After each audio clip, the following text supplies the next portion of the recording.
morning and welcome to Challenging Tuesday Chats. I apologise that it's been a wee while since I was able to grab some of these head teachers, but as you will know, they've been pretty busy. So I've managed to prize a head teacher away from her normal duties, but I have no idea who she is. It's one of these things that it's kind of potluck and whoever turns up. And anyway, who are you and what do you do? Where are you?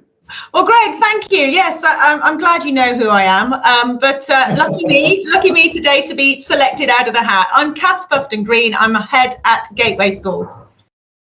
Brilliant. And what do you do all day? Do you just like many of the heads that I know, they just have coffee, put the feet up and kind of dissipate. It's called devolved leadership, if modern parlance. Do you do Absolutely. that? Yeah, no, I'm a big fan of devolved leadership and I do all of the above, but I also do things like gate supervision. I'm wearing that hat some days. I'm also wearing the hat of being the visionary, being a class teacher, being a litter picker and so many more things in between as well. So yeah, we have a very varied lifestyle as a head. Isn't it great? You think you rise above all of that mundane stuff and suddenly you're doing more of it. Absolutely. It's what makes the day fun. You never quite know what's coming. Now listen, Cath. I know that you had an interesting start to your headship at Gateway. Why was that? Well, yeah, I had the fortune of starting on January the 4th, which was fantastic. I had a very inspiring and engaging day with the staff, doing some staff training. And then, of course, Boris decided at 8 o'clock in the evening that he was going to close school. So my first introduction to parents, my first communication with parents that evening at 10 o'clock was, "Hi, I'm the new head. I'm closing the school." Brilliant. That must have been, joking aside, that must have been, very frustrating for you, but also really hard.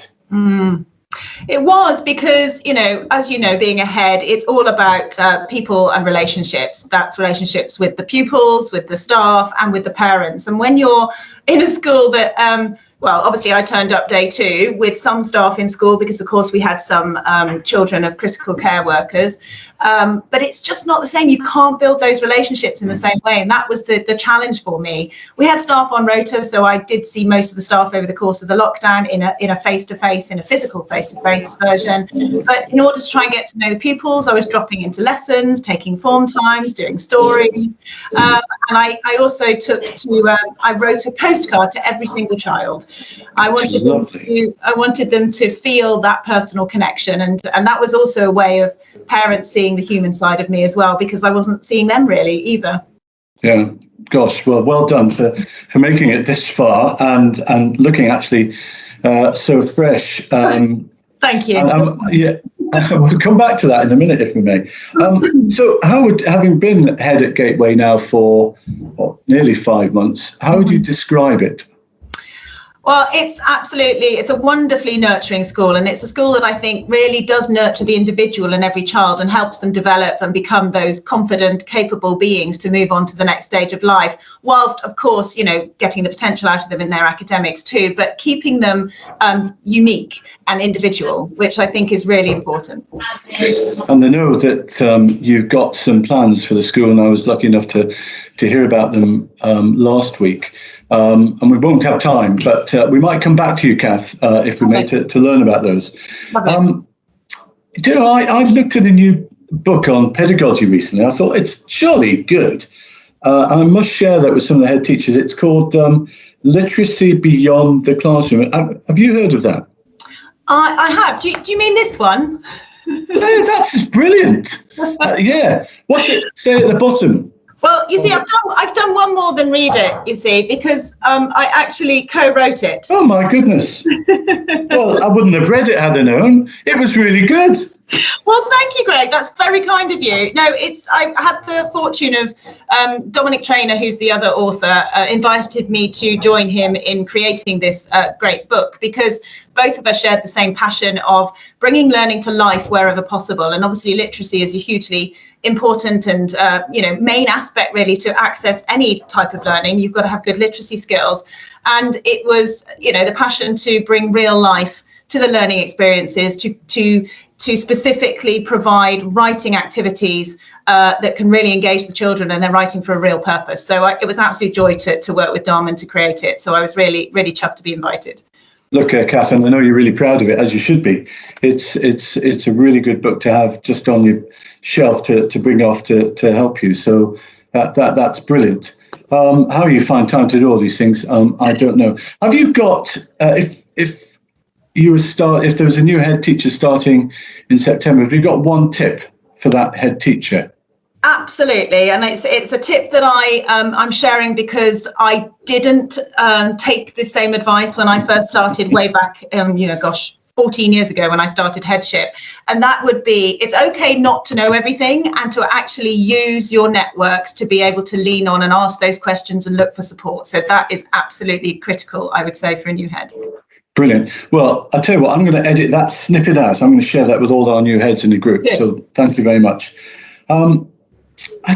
These days, you don't really have to go to university to be a head teacher. Did you bother with that? I did, but I kind of came a sort of convoluted route, I suppose, into teaching, because I was fortunate enough to go to a music school, and I really fell into a real passion for playing music. I'm a trumpeter. And I had the talent. I haven't got it at the moment. I'm sure I could get it back if I practiced hard. But at that time, I really wanted to go on to do a performance course at university, at a music college. But my parents pulled the rug out from under me on that and said, no, you need to get a proper degree. So I did go and get a proper degree in music at Cardiff University, and then I did my GCSE afterwards. Yeah, well, lucky us that you made that switch. Now, I sort of alluded to it before, and I think I know the answer to this. While you're looking so fresh, what do you do in your spare time at the moment? Well, yeah, there's not a lot of spare time at the moment, and also, I live some distance from the school, and so I have a lovely commute in the morning and the evening, which really helps me get some headspace both ways.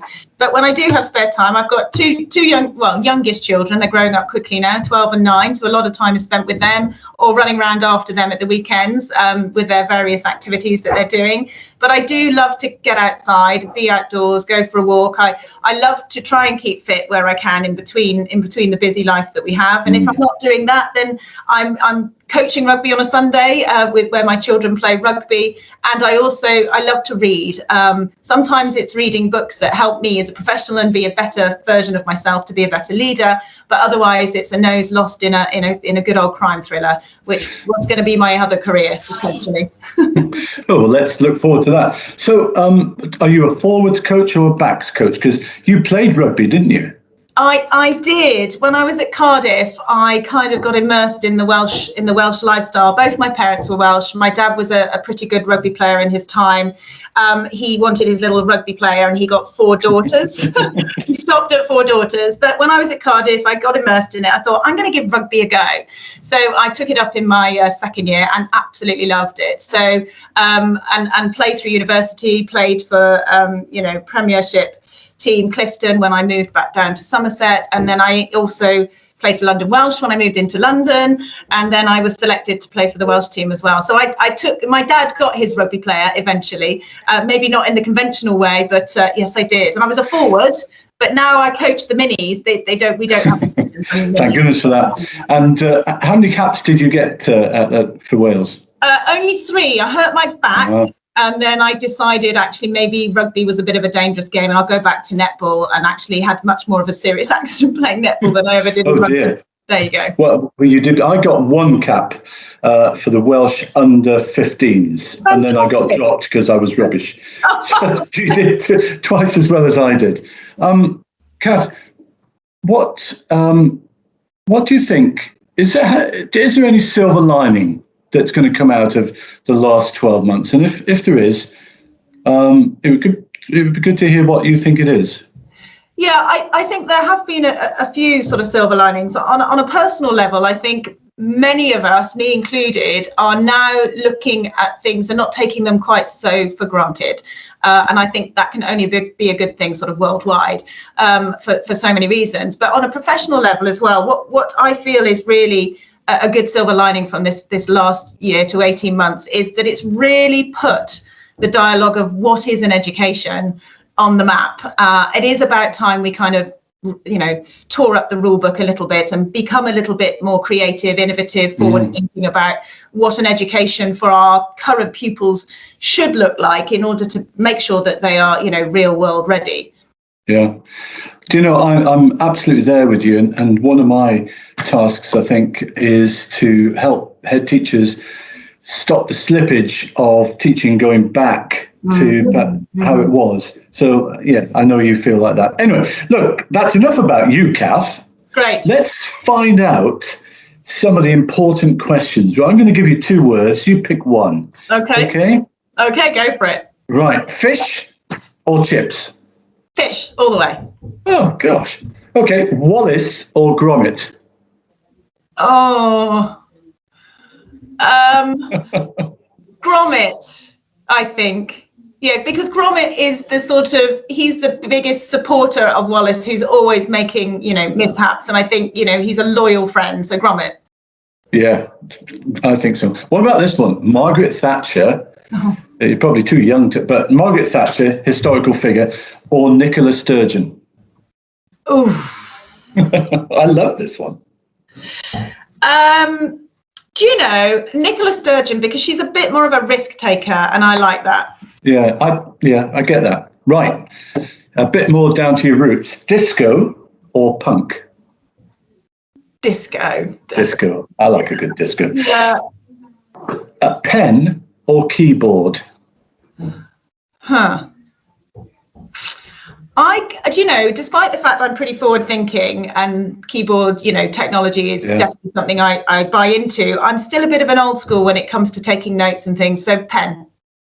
Do you know, I tried to write some postcards the other day. My handwriting was shocking.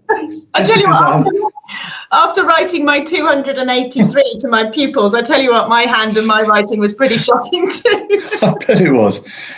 Judo or boxing? Boxing. I think that's just a bit more. It's a bit more of a physical sport, and I quite like that outlet. Yeah, I'm not sure I'd want to tackle you on a rugby field. Given that. I'm going off the idea very quickly. Porsche or Land Rover Defender?